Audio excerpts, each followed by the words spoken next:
9. देहधारी आध्यात्मिक गुरु की आवश्यकता। जब से इस धरती पर मानव जाति अस्तित्व में आई है, तभी से हमें जीवन का वास्तविक उद्देश्य समझाने के लिए आध्यात्मिक गुरु या संत महात्मा भी आते रहे हैं। जैसा कि पहले बताया जा चुका है, इस पुस्तक में प्रयुक्त शब्द संत और आध्यात्मिक गुरु उनके लिए है जिन्होंने अपने मन पर विजय पा ली है, अपनी चेतना को उच्चतम रूहानी मंडलों तक ऊपर उठा लिया है, ईश्वर के वास्तविक रूप को प्रत्यक्ष देख लिया है तथा ईश्वर से एक रूप होने की अवस्था प्राप्त कर ली है। संतों के उपदेश का प्रथम तथा आधारभूत सिद्धांत यह है कि ईश्वर की प्राप्ति के लिए हमें एक देहधारी गुरु के मार्गदर्शन की आवश्यकता है। गाड़ी चलाना सीखने जैसे एक साधारण से काम के लिए भी हमें उस्ताद की जरूरत होती है। यदि हम हवाई जहाज उड़ाना सीखना चाहते हैं तो केवल जहाज उड़ाने की निर्देश पुस्तिका और ऐसी अन्य पुस्तकों को पढ़कर हम हवाई जहाज उड़ाना नहीं सीख सकते। यदि विमान उड़ाना सीखते समय हमारे साथ प्रशिक्षक यानी ट्रेनर ना हो तो विमान दुर्घटनाग्रस्त हो जाएगा। फिर आप खुद ही सोच लीजिए कि एक देहधारी गुरु की कदम कदम पर कितनी अधिक आवश्यकता होगी। ये सब सीखने के लिए कि अपने दैनिक जीवन की जटिल कठिनाइयों से हम सही सलामत कैसे बाहर निकलें, अपना संतुलन खोए बिना संसार की जटिलताओं का सामना कैसे करें, और इसके साथ ही यह भी सीखने के लिए कि अंतर के सूक्ष्म मंडलों में कैसे प्रवेश करें और उन्हें कैसे पार करें, जिनमें से इस आत्मा को भौतिक शरीर छोड़ने के बाद गुजरना पड़ता है। आध्यात्मिकता एक बहुत गूढ़ और जटिल विषय है। उन आंतरिक मंडलों में यात्रा करने के लिए यह आवश्यक है कि हमारे साथ एक ऐसा मार्गदर्शक हो जो उन मंडलों से परिचित हो और जो स्वयं उन मंडलों की यात्रा करता हो। जब तक हम किसी ऐसे व्यक्ति के संपर्क में नहीं आते जो इन आंतरिक मंडलों का पूरी तरह से जानकार हो और जिसके अनुभव से हम लाभ उठा सकें, तब तक हमें इस दिशा में एक कदम उठाना भी मुश्किल होगा। इस संसार में कोई भी व्यक्ति, चाहे वह कितना भी बुद्धिमान, प्रेमी या धार्मिक वृत्ति वाला क्यों ना हो, इन आंतरिक मंडलों तक पहुंचने में तब तक हमारी सहायता नहीं कर सकता जब तक वह स्वयं उन मंडलों से न गुजरा हो। जिस प्रकार बाहरी संसार में किसी अनजान और खतरनाक क्षेत्र में यात्रा करते समय हमें किसी मार्गदर्शक की जरूरत पड़ती है, उसी प्रकार आंतरिक मंडलों में भी हमें मार्गदर्शक की आवश्यकता होती है। जब तक किसी ने स्वयं इन आंतरिक सूक्ष्म मंडलों को पार न किया हो, तब तक हमें कैसे विश्वास आ सकता है कि मृत्यु के उस पार भी हमारी उससे भेंट हो सकती है। इसी प्रकार जब तक किसी व्यक्ति ने स्वयं ईश्वर से मिलाप न किया हो, वह हमें कैसे उस ईश्वर तक पहुंचा सकता है। वास्तव में हमें जन्म से ही गुरु की आवश्यकता होती है, चाहे घर में, स्कूल में अथवा जीवन में। हम दूसरों से ही भली भांति सीख सकते हैं। इस दुनिया में शायद ही कोई ऐसा हुनर या पेशा होगा जिसमें गुरु के बिना कुशलता प्राप्त की जा सकती है। फिर भला आध्यात्मिक विज्ञान जैसे अति कठिन विषय को गुरु के बिना सीखने की कल्पना कैसे कर सकते हैं। इस संसार के अन्य किसी भी विषय की तुलना में आध्यात्मिक विज्ञान सबसे अधिक चुनौतीपूर्ण है तथा इसे समझने के लिए गुरु की बहुत आवश्यकता है। हमें ऐसा गुरु चाहिए जो न केवल इस जीवन में ही हमारा मार्गदर्शन करे, बल्कि हमारे साथ रहकर मृत्यु के बाद भी हमारा मार्गदर्शन करे। जब हम यह स्वीकार कर लेते हैं कि हम किसी मनुष्य से ही अच्छी तरह सीख सकते हैं और यह भी कि आध्यात्मिकता कोरा अंधविश्वास नहीं है बल्कि दूसरे विज्ञानों की तरह ही एक विज्ञान है, तब तक हम आध्यात्मिक गुरु के महत्व को समझने लगते हैं और उनकी जरूरत स्वीकार कर लेते हैं। महान संत महात्मा इस संसार में केवल इसी कार्य के लिए आते हैं। वे इस भौतिक संसार को अधिक अच्छा बनाने के लिए नहीं आते, बल्कि हमें आध्यात्मिक अनुभूति का मार्ग बताते हैं ताकि वे जीवन मृत्यु के अंतहीन बंधन से हमें मुक्ति दिला सके। यह तर्क आगे बोले गए दृष्टांत से स्पष्ट हो सकता है।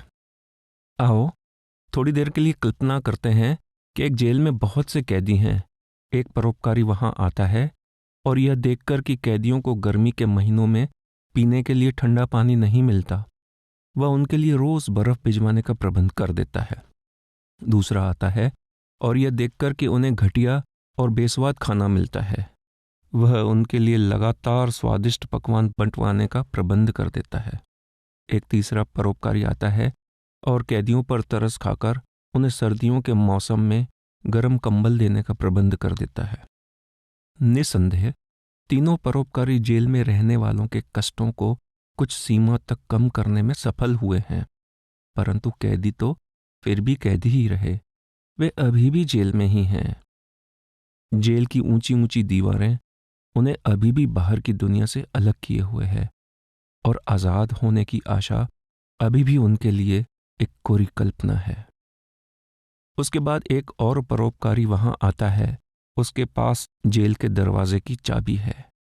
वह दरवाजा खोल देता है और कैदियों को मुक्त कर देता है ताकि वे आजाद होकर वापस अपने घरों में जा सकें।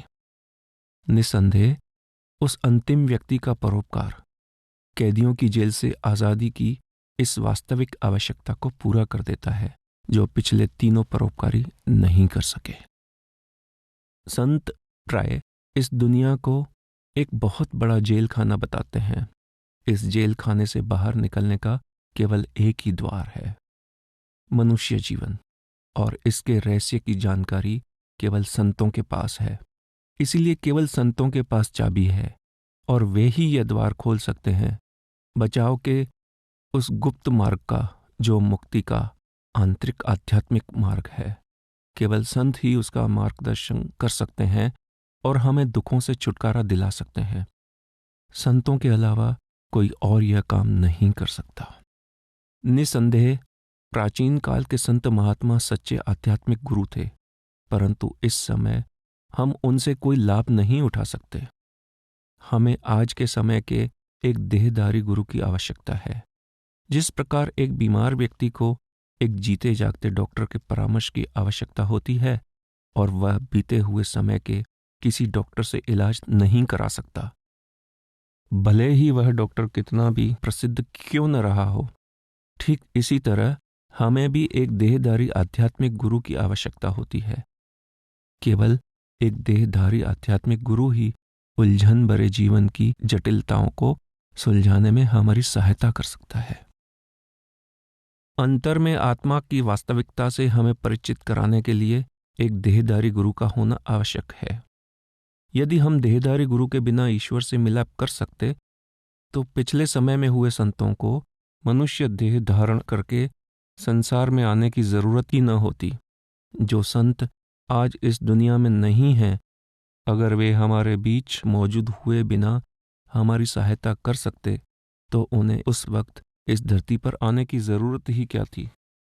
यदि परमात्मा देहधारी सतगुरु के माध्यम के बिना आत्माओं को अंतर में ऊंचे मंडलों में ले जाता तो किसी भी आध्यात्मिक गुरु की इस संसार में आने की जरूरत ही क्या थी। संक्षेप में यही कहा जा सकता है कि यदि इतिहास में आध्यात्मिक गुरु की समय समय पर मनुष्य रूप में इस संसार में आने की जरूरत पड़ी है तो निश्चय ही आज भी उनकी उतनी ही जरूरत है। सच तो यह है कि आध्यात्मिकता के मार्ग पर चलने के लिए देहधारी गुरु अनिवार्य है। ईसा मसीह ने भी अपने समय में कहा था, जब तक मैं संसार में हूं मैं संसार का प्रकाश हूं। संसार के सभी देशों और हर समय के संत महात्माओं ने आत्मिक सफर के लिए देहधारी गुरु के मार्गदर्शन की आवश्यकता पर बल दिया है। आध्यात्मिक गुरु का मार्ग जब तक हम स्वयं अनुभव नहीं कर लेते तब तक ऊंचे आध्यात्मिक मंडलों के बारे में हमारी धारणा केवल एक मन की उड़ान ही बनकर रह जाती है। ऐसी धारणा हमारी मन गढ़ंत कल्पना के सिवाय और कुछ नहीं है। एक सच्चा आध्यात्मिक गुरु केवल मानसिक धारणाओं, कल्पनाओं अथवा ग्रंथों के ज्ञान के आधार पर ही कार्य नहीं करता। गुरु तो अपने निजी अनुभवों का वर्णन करता है। चूंकि संत महात्मा परम आनंद की उच्चतम अवस्था को पाकर परमात्मा के साथ मिलकर एक हो चुके होते हैं, इसीलिए वे जो भी बताते हैं वह उन्होंने स्वयं अनुभव किया होता है। सच्चे संत महात्मा हमारे धर्म बदलने का समर्थन कभी नहीं करते। वे हमें आपस में मिलाने के लिए आते हैं, न कि अलग करने के लिए। सूर्य की किरणें देखने में अलग अलग प्रतीत होती हैं, लेकिन जब हम उनके स्रोत की ओर ऊपर देखते हैं तो पता चलता है कि वास्तव में वे मूल रूप में एक ही हैं। परमात्मा को चाहे हम जेहोवा, यीशु, अल्लाह, कृष्ण, विश्व शक्ति अथवा किसी और नाम से पुकारें, लेकिन असल में हम सब उसी एक परम सत्य के साथ संपर्क स्थापित करना चाहते हैं। सच्ची आध्यात्मिकता का हमारे धार्मिक रीति रिवाजों से कोई सरोकार नहीं है। इसका सरोकार तो उस प्रेम को जागृत करने से है जो हम सबके अंदर है, चाहे हम उसे कैसे भी प्रकट करें। हमारे अंतर में कोई सीमाएं नहीं है। हम सब अपनी प्राकृतिक विरासत को और अपने अंदर दबे हुए उस खजाने को फिर से खोजना चाहते हैं। और यह खोज कैसे की जाए, इसी को सिखाने के लिए सच्चे आध्यात्मिक गुरु संसार में आते हैं। वे स्वयं अपने स्रोत परम धाम में लीन हो चुके होते हैं। संसार में रहते हुए भी संत अपनी मर्जी से अपने शरीर से निकलकर उच्चतम रूहानी मंडलों की यात्रा करते हैं और अपनी मर्जी से फिर वापस लौट आते हैं, ताकि वे अपने शिष्यों को जीते जी मरने अर्थात ऊंचे रूहानी मंडलों में पहुंचने की शिक्षा दे सकें। सच्चे आध्यात्मिक गुरु इस संसार को बदलने के लिए नहीं आते। वे अपनी शिक्षा के द्वारा यह स्पष्ट करते हैं कि इस संसार को स्वर्ग बनाने के लिए नहीं रचा गया है। यदि संतों का यही उद्देश्य होता तो पहले आ चुके महान संत महात्माओं ने अब तक इसे स्वर्ग बना दिया होता। संतों का उद्देश्य तो यह सिखाना होता है कि किस प्रकार हम अपनी चेतना को एकाग्र करके परमात्मा के दिव्य शब्द की मधुर धुन में लीन हो सकते हैं। एक बार जब हम आंतरिक धुन से संपर्क कर लेते हैं, तब मन इस धुन का साथ लेकर अपने स्रोत तक पहुंच जाता है और अपने खोए हुए घर को पा लेता है।